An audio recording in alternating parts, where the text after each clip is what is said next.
Hi, and welcome to Eyes Wide Open, a daily short podcast on the topic of Moshiach and the upcoming redemption, dedicated in memory of Rabbi Tzvi ben Alexander HaKohen Kogen.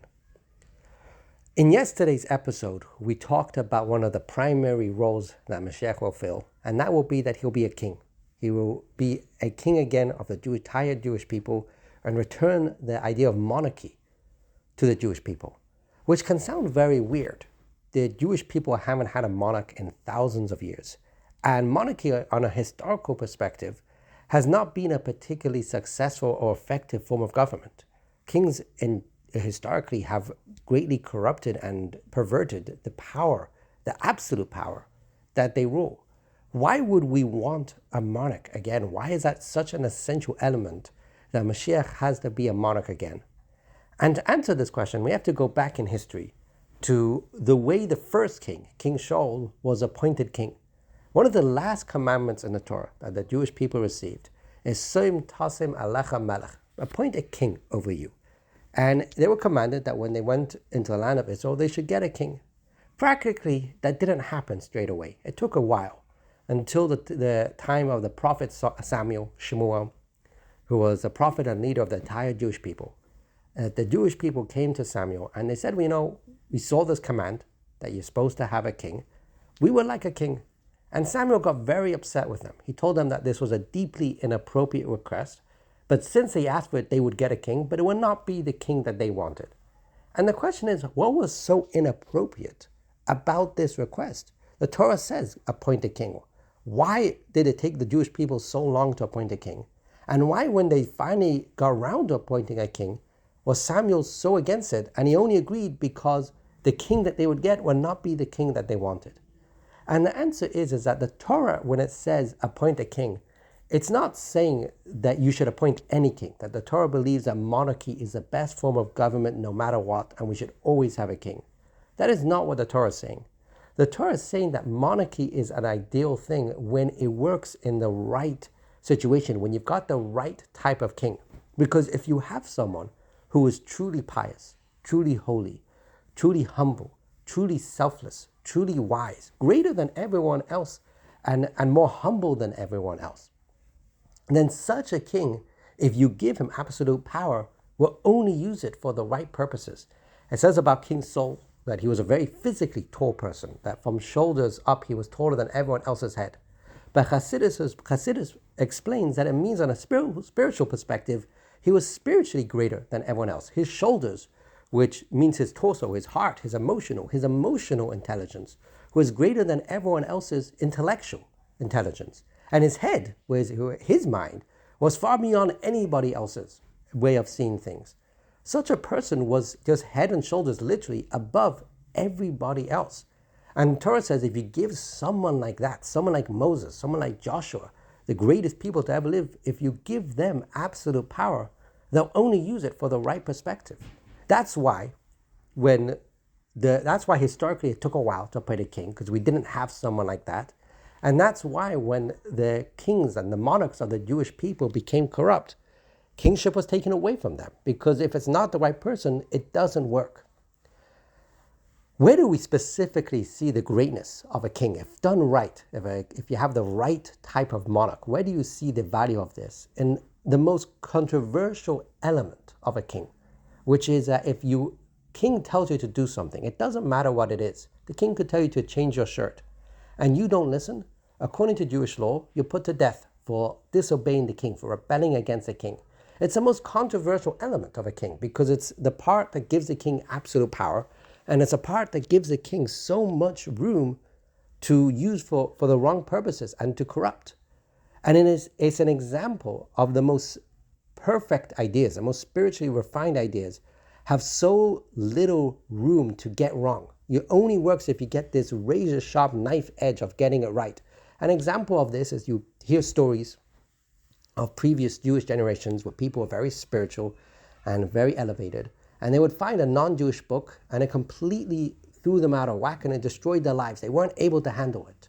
Or perhaps in the most refined element of this, it says that in the early generations of humanity, when a people would live and then they would get a desire to do something wrong, and before they had done anything wrong, just because they got the desire to do something wrong, they died. The soul couldn't take anymore being in a body. The soul couldn't take that they even had such a thought, and they died. It wasn't a punishment. It was an element of extreme holiness, an extreme spiritual elevation that they lived on a knife's edge. And the moment they strayed from the slightest way from that knife's edge, they went in the wrong direction and they couldn't take it. In a similar sense, a king represents an extremely elevated idea, which if you stray off it in the slightest way, you go wrong. You get it wrong, and you get something very corrupt, which is why monarchs in general, and historically perspective, have allowed for some of the most horrible things to happen in history. But if you get it on that perfect nice edge, if you get it perfectly right, then you get something very beautiful. In its ideal sense, this idea that if you disobey a king that you put to death can convey something very beautiful. That according to Torah, if you don't listen to the Torah commands, there's different things that happen, different natural consequences that happen. Most of them are not death. Certain specific commands the Torah says that this is such a severe thing to go against, that if you do this, that a person should be put to death. And on a simple level, that means a punishment. On a more deeper and spiritual perspective of looking at it, it means that the effect that this action has on your soul is so deep, is so profound, that to live after this is not to live. It has that deeper effect on you. By a king, everything a king says that you don't listen to, you're put to death over. It doesn't matter what it is. There's no differentiation. That could lead to extraordinary corruption. But on a spiritual perspective, if you have a king who everything they tell you is actually the right thing, and everything they tell you is directly from God, it represents the idea that it represents a depth of connection between a soul and God, that a soul doesn't see any difference between the deepest commands and what seems like the most superficial commands.